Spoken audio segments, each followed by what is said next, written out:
Hello everyone, this is Kimori with another con review. The con I'm reviewing this time is Indiana PopCon. It was June 26th to the 28th, and this is 2015. This con I only went to one day because the vendor I usually worked for, Plush in the USA, had sold out a lot of his stock, so he wasn't able to attend.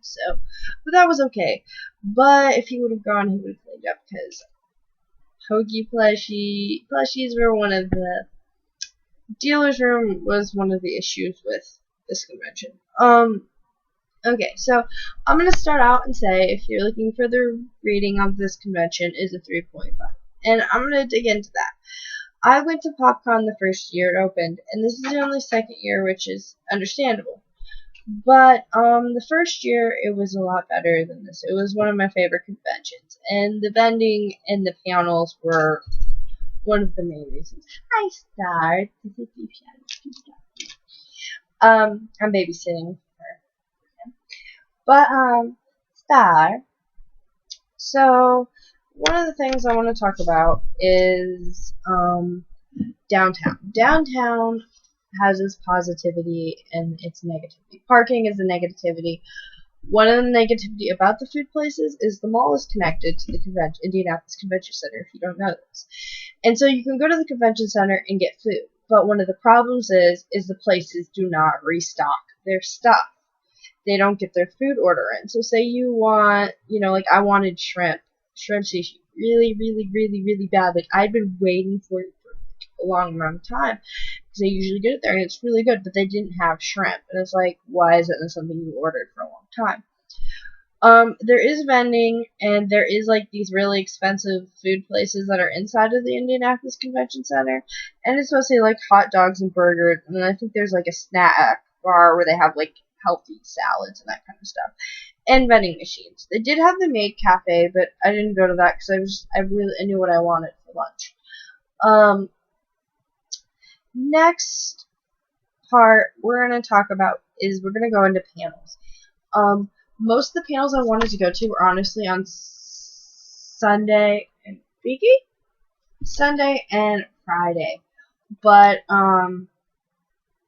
with Saturday you have your most amount of time to be able to actually go to the convention because of most conventions they open later on Fridays, so you have the morning time, and Sundays they usually all end early. So the panels, one thing I did, there was a lot more when you go into talking about a convention.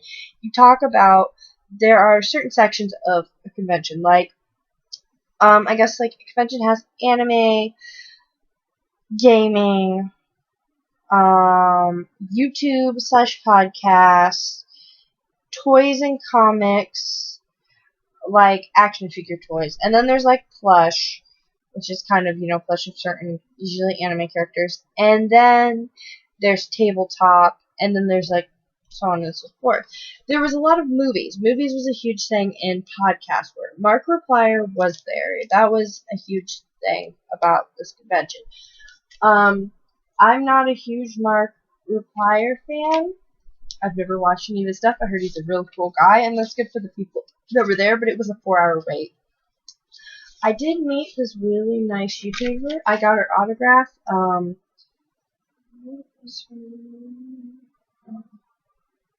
I think it was Busy Voices. She was really nice, and she wasn't stuck up at all, which was really nice. Some YouTubers are, are a little stuck up. Rupert was supposedly there. I didn't see him, but I was really hoping to. This is it. There was one of the cool things it did have is they had a Halo turn. And that was what a huge amount of the area was. So this is how it was. But a lot of the panels were more about, at least on my day, there were a lot of podcasts and stuff. And I'm not really hugely into podcasts, but one cool thing they did have is they did have indie game developers. So like there were people that were developing games, and you got to try them out before they started putting them on Steam or selling them. The thing with the panels is we didn't get there till 10:30. I'll put in the description. a link to. I had an art show, Cat Apocalypse. Was it Cat Apocalypse? No, it's Cat Explosion. Cat Explosion. And so I stopped by there to see the show and pick up my artwork because it was the last day of that. And so we ended up getting there about 10:30 in the morning. So we had to wait in line for but the line wasn't as bad as Comic-Con was, or PopCon year before. I can't remember if they had a line or not. But I'm going to talk to you guys about the vendor's room. Most of the vending was Artist Alley. Now, I love artists and I support artists, but I'm an artist, so I'm not going to buy too many prints. Like, I have some prints, as you guys can see back here. My Totoros, and I even have some previous Artist Alley stuff. And I like to, when I go to Artist Alley, buy things that are more unique. Like these up here. These, the Sky Fox got a PopCon, and that Victoria. I got a PopCon. $2. And she is not even back. And those were great prices. I love those. I got Leaf Shadow, a Leaf. Where'd you go? You don't want to be on screen. She's like, Mommy! But, so I'm gonna go ahead and talk to you guys about the vendors. There was one girl who had these adorable, I see her at many of the conventions, adorable, cute, plush animals, and they're so cute. But otherwise, the only plushes were mostly, like, you see an occasional, like, Hetalia, or, like, something or other, like, person plush. There weren't a lot of Poke plush, Minecraft plush, even. But I did find one table that had, like, 5 evolutions of the small ones, and it had a big Pikachu, but plush-wise, I was a little sad. So, but I got Flareon, because I get a plush I really want of a Pokemon every time I go to a con. And the previous one I got, this girl made for me. So, but I really like my Flareon. Then there's this place called Geeky Endeavors. I love them. They probably don't even need a shout out. Their stuff is so cool. They make Pokemon jewelry, Zelda, but I got this Jolteon earring. So cute to go with my Eevee one. I want to try to get the other evolutions, but you gotta get there fast. But like with Artist Alley, I like this unique stuff. Another thing that I got was, what did I push? There was a few things. Like there were these really cute magnets and stuff. There were makeup bags and stuff that were really cute, adorable, but I couldn't afford to pay $20 for a makeup bag, especially when they print them for like $5. GameStop had a sale, and so on their DS Lite case and DS Lite accessories, which a stylist is a stylist, you know. And there's like a cleaning cloth that came up. It was $3 for all this accessories. So you clean off my phone and clean off my computer with it and all that kind of stuff. Clean off the thing off. There you guys go. Whoosh, I'm here. Very funny if Star would have appeared at that moment. But I actually got a lot more at GameStop. But here's my little box for you guys. Stuff like this. Like, I love making stuff out of clay, and I was like, this is so damn cute. I want to buy this. And, you know, the stuff that I do, or hand-sewn stuff, prints are cool, but, like, I wish there were more people would print things and find someplace to print cheap wall scrolls, even if they were smaller. The thing about wall scrolls is if there's water damage, you can just wash it. All you have to do is unhook them out of the plastic things, and you can wash them, or you can take a wet washcloth and wipe it down. It's so much nicer that way, and they last. You can hang them up and move them. You don't have to worry about them ripping. But yeah. And so that's something, because there's like literally a whole booth of prints, and I'm not a huge Harley Quinn fan. I'm not a Batman fan. I'm not a, you know, it's just stuff that I not prefer. Doesn't say there's anything wrong with it. But, or they're like, you know, if I'm going to do a Pokemon picture, I'm going to do it myself, unless it's something I really, really love. So, except for like, and I have prints of things. So, it's like, I don't really have a lot of wall space. Most of my house is covered in my art, so Princess is one of those things. Like, and there's some artists that I want to buy prints, and some artists I will buy, print off. I'll buy a small one. Like, I have this really cute Eevee print, but it's just to go to a convention and just buy prints all the time.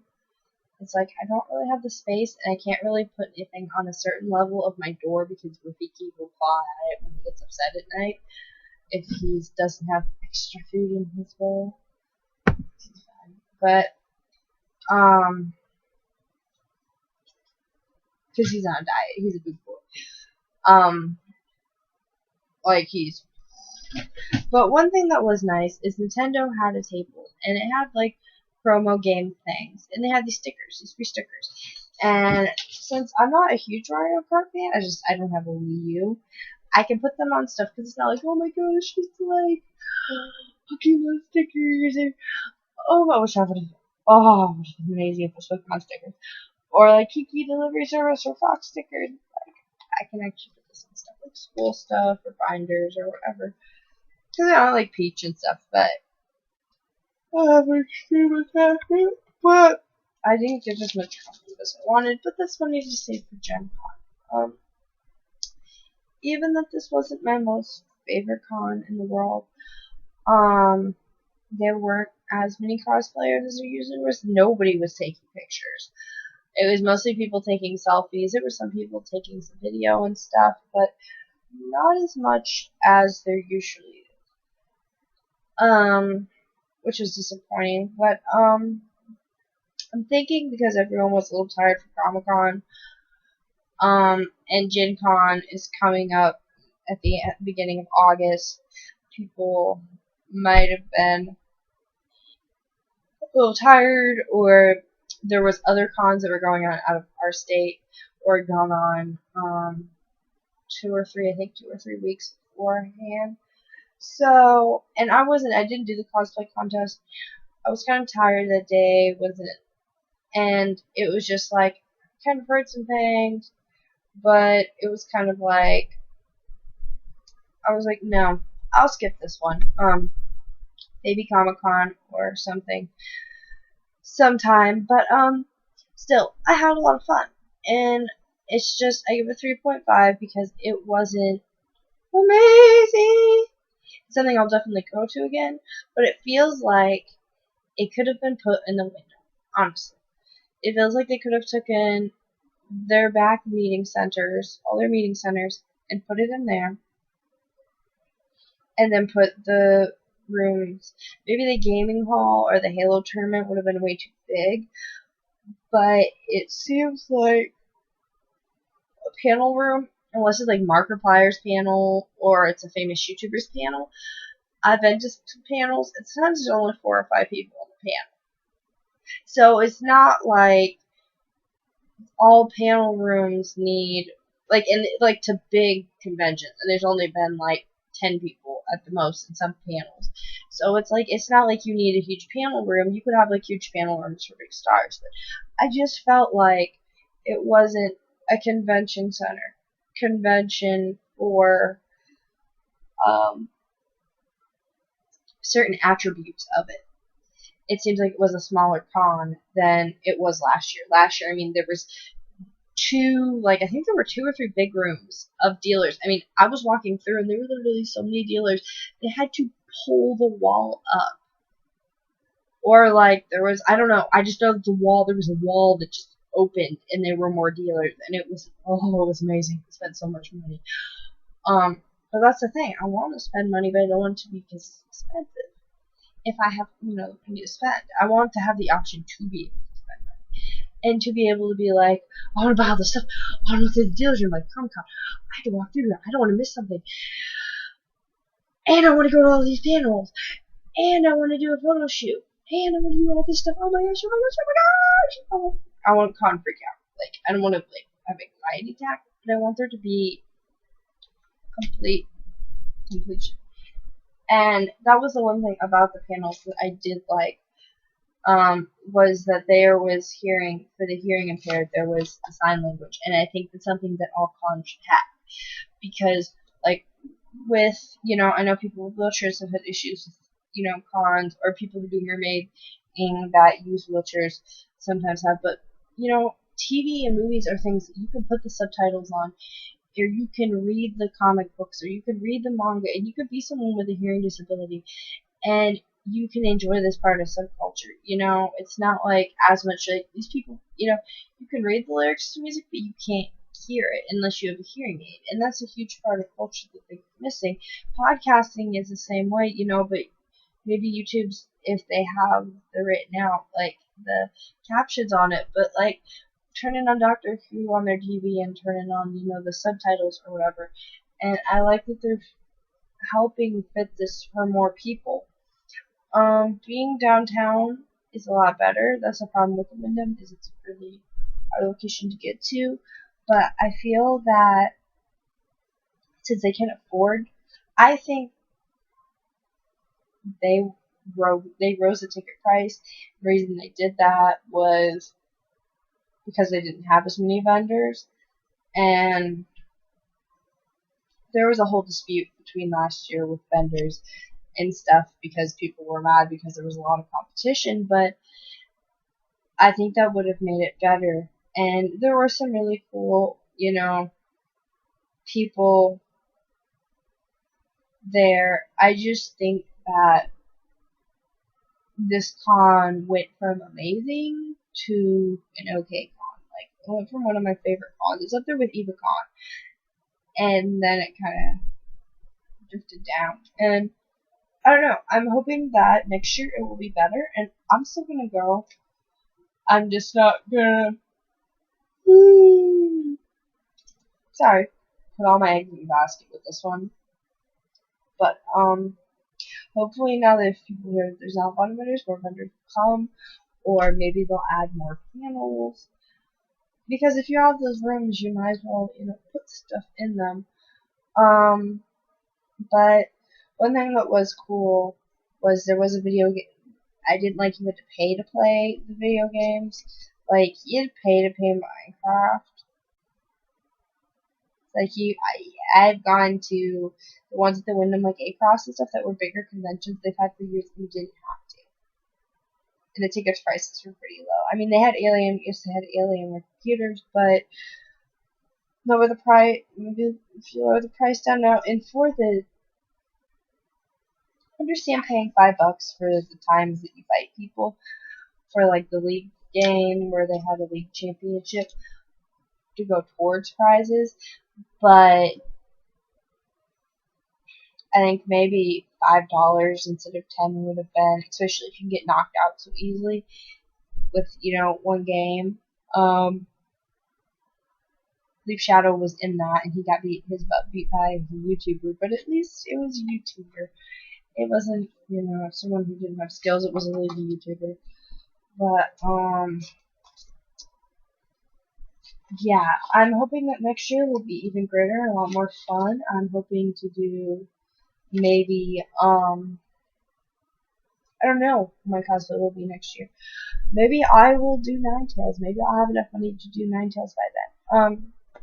I just did a commission of a horror cosplay.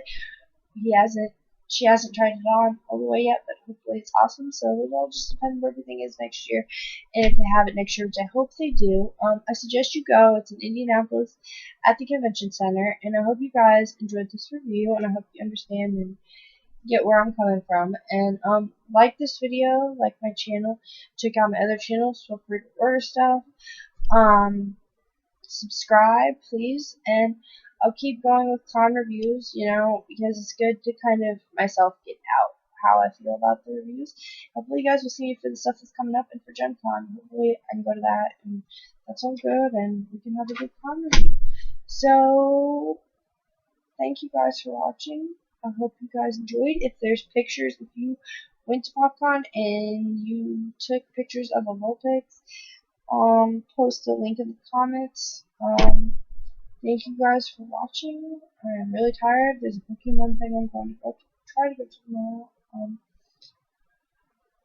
Thank you for watching, and I hope you enjoyed. And go to PopCon, and we'll see what my review will be for next year.